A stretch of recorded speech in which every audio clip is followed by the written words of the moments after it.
From all the information we're getting, my predecessor was fully involved in some of these banditry issues. Oh. But why would they keep saying that you were aiding and abetting? Okay, they should bring any proof for that. They should bring any proof for that. If I were him, I would resign and face all the allegations against me. And it was also very clear, based on all the allegations, that bandits were being kept at government house. Because a dialogue, and it was not only me, remember, all the governors dialogue. The governor of Niger State, then he dialogued with Bandit, Fulani Bello. The governor of Sokoto, Aminu Waziri Tambol, do the same. The governor of... Hello and what's up, guys? In this video, something truly disturbing has come to light. A top northern politician has come out boldly accusing a sitting minister in Tinubu's government of having connection with deadly bandits. And guess what? The minister didn't deny it. Instead, he casually said, "I only negotiate with them, just like other northern governors." Imagine that. But it gets even worse. In many northern states, the people say they no longer trust the army.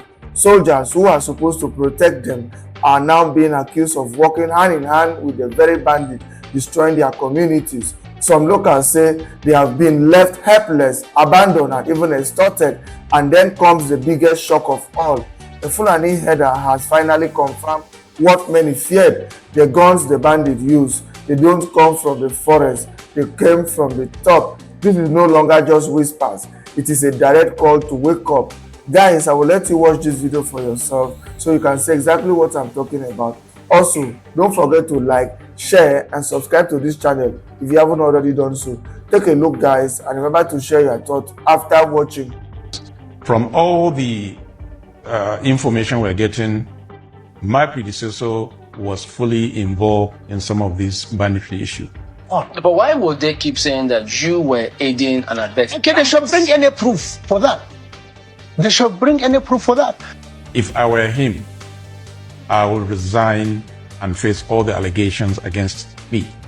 A junior brother to Dauda Lawan was kidnapped 7 months before I took over. He was kidnapped. His name is Yusuf. After we initiated this dialogue, they requested about 500 million ransom, which Dauda refused to pay. But it was based on this dialogue, this person was released unconditionally. Typical is the fact that there was a permanent secretary when his children were abducted. And it was unfortunate that he had to pay ransom through the government house. And it was also very clear, based on all the allegations, that bandits were being kept at government house. Because a dialogue, and it was not only me, remember, all the governors dialogue. The governor of Niger State, then he dialogued with Bandit, Fulani Bello. The governor of Sokoto, Aminu Waziri Tambol, do the same. The governor of Katsina do the same. Most of the governors do dialogue. Why only me? How can you imagine all these allegations against him and you're still the Minister of Defense? List of them without paying ransom, without paying single kobo. Let me give you an episode. There were a lot of issues in the past with my predecessor. In fact, let me say this very categorical. If I were him, I would resign and face all the allegations against me. And that would have been more honorable, because from all the information we're getting, my predecessor was fully involved in some of these banditry issues. Typical is the fact that there was a permanent secretary when his children were abducted. And it was unfortunate that he had to pay ransom through the government house. And it was also very clear, based on all the allegations, that bandits were being kept at government house. There are so many issues. So for me, honestly, if I were him, I'll step aside and face this allegation until I clear my name before I come back and continue my job. That should have been more honorable. And how can you imagine all these allegations against him and you're still the Minister of Defense?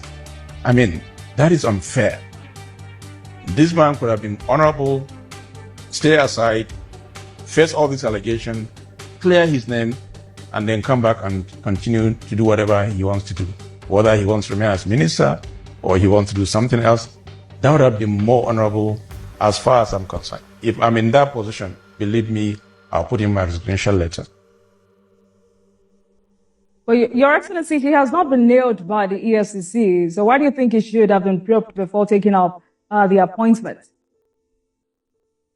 You know, in May last year, 2023, there was this allegation of misappropriating over 70 billion. And when we took over, we realized that 70 billion was a child's play compared to what we have. And all this information are before the EFCC.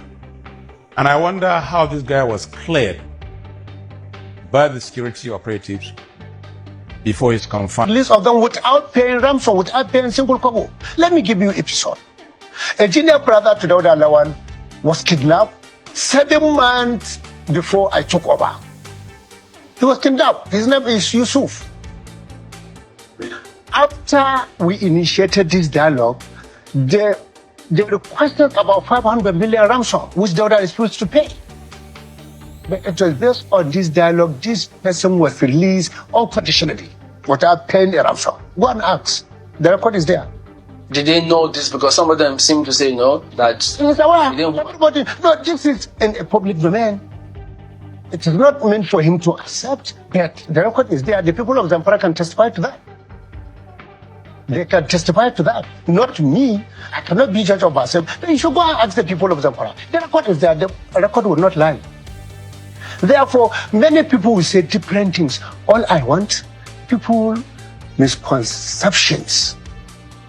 See, people trying to just blackmail someone just because of haters. That's all. But why would they keep saying that you were aiding and abetting? Okay, they should bring any proof for that. They should bring any proof for that.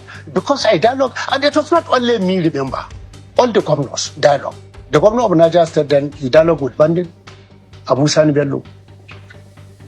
The governor of Sokoto, Aminu Waziri Tambol, do the same. The governor of Katsina do the same. Most of the governors do dialogue. Why only me? But because in Zamfara, you don't know Zamfara. Zamfara is a very complex state, very small state, but with terrible human beings, with devilish, ideas. Why is that the case? Because the people are just different. Because everything Zamfara. Let me tell you an episode. I was a governor when someone was arrested, cutting throat, and removing eyes of human being. I arrested the man by myself. I went to the police station and sat down, and I directed the commissioner of police then to make sure that he should go arrest the guy. They brought the man. When we asked him, my brother, it is terrible. So many tips of, yes, the people of Zamfara will not like me. You know why? Because I am fearless and I can deal with anyone. Most of those that are doing such kind of heinous acts, they don't like me because I go after them. All of them. Are they politicians? Yes, I go after them. And let me remember you, when I was a governor, I'm the only governor that swear to Holy Quran that I have no hand or connections with banditry, or I am not happy with what is happening. Do you understand? I swear with a Holy Quran that if I am happy with what is happening, or if I am part of it, or if I know those that are doing it, or if I'm collaborating with them, I say God should not give me a 1 second grace. I'm the only one. And I challenge all the politicians that time, including General Alubuso, that they should swear to Holy Quran. None of them, including Dawda, none of them can do this oath, can take this oath. None of them can take the oath. But I take it. Why? Because I know I have a clean heart. And not even that, including all my councillors, commissioners, chairmen, I will not give you appointment. You have to take that oath. Go and check. The record is there. And up till tomorrow, I am challenging those people that they should do that oath. They should take the oath. up till tomorrow. I am challenging them. They should take the oath that I have taken. So does it mean if they have not taken that oath, Yes. for instance, the current government and the commissioners, They are part of it. are you suggesting they are part of the terrorism? Let them take the oath with the Holy Quran, as I have done that openly with all the imams in the forest. They are there. Take this oath, and I challenge them since that time. None of them till tomorrow are taking this oath. But I cannot give you a commissionership or advisor or any appointment. You have to take that oath. Go and ask. The record is there. That's what people are talking about. Is it because sometimes some things, it is not even good for someone to respond, because to me it's nothing. In Ndume local government, located in the southern part of Katsina State, terror wears two faces. One hides in the forest, armed and ruthless, kidnapping and killing people at will. The other allegedly wears a uniform and stands at checkpoints. One man, a retired major and the leader of Nduma Community Vigilante Group, exposes the army alleged betrayal on the community of Ndumi and the deep-rooted extortion and corruption within the army. Lokacin girbi, soja sukan hada baki da 'yan ta'adda. During harvest, soldiers connive with bandits to devour people's farm produce. The army collects money as their percentage from relatives before they grant them passage to deliver ransom to bandits. Sai sun sara maka wani haraji wanda kafin ka kai bakin dajin ka bada abin da. Samin was arrested carrying ammunitions.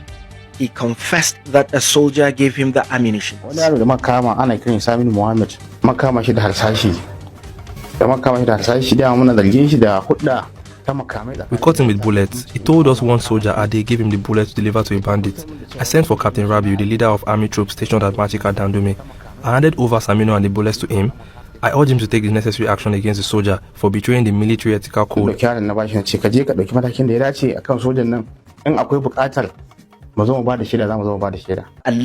the army are helping the bandits, extorting families, taking cuts from ransom, even supplying bullets to bandits. Abin da yafi bani mamaki lokacin da muka je muka samu sojojin muka yi magana da su akan zamu kai mashi. What surprised me was the way the army insisted that we must pay them money before they can grant us access to deliver ransom to the bandits.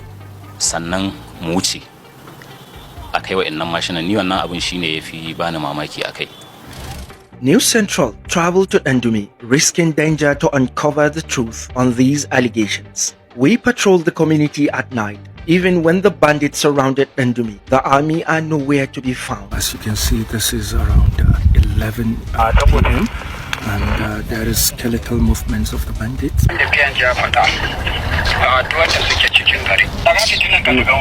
We interviewed victims of army extortions. We interviewed the father of a bandit informant who was caught with live ammunitions, handed over to the military, but released after the father allegedly paid 100,000 naira bribe to the camp commandant. Muka hado innan kudi 100 muka zo muka same yace mu same shi Jankwano. We gathered 100,000 naira. We met Captain Rabiu at Jankwano, Dandum in mechanic workshop with 2 other people. He took us to shop, collected the money and promised to release Saminu. Ya kira mu wani daki na muka bashi kudi ya kirga. Ya ce mana to da yamma zai sako shi in an sha ruwa. Zai sako Saminu. 11 days later, he was released by Captain Rabiu after the sum of 100,000 naira was allegedly given to the army captain stationed at Machika in Ndumi. 4 days after the leader of the community watched raised alarm, how can a known informant caught red-handed be released just after a few days by the army? I informed Lieutenant Colonel Aminu, the leader of the 17th Brigade Intelligence Officer. He assured me he would contact Captain Rabiu to verify the situation.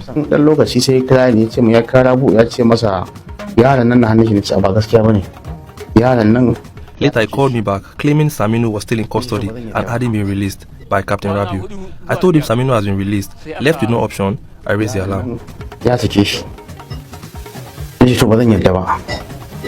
Samin was rearrested by the army. Till date, no one knew his whereabouts. General Sani Abacha once said, if insurgency lasts more than 24 hours, the government has a hand in it. An S-man said in an interview, I swear to Allah Almighty, it is the government that gives us arm. We Fulani don't know what a gun is. Cows don't give birth to guns. We are only herdsmen. This statement is not just a confession. It is an explosion of truth in a country that has been soaked in silence and denial for a very long time. For years, the Nigerian government and political elites have blamed insecurity on bandits, herdsmen, and so-called unknown gunmen. But now, one of them speaks, and he says the weapons didn't come from the bush. They came from the people in power.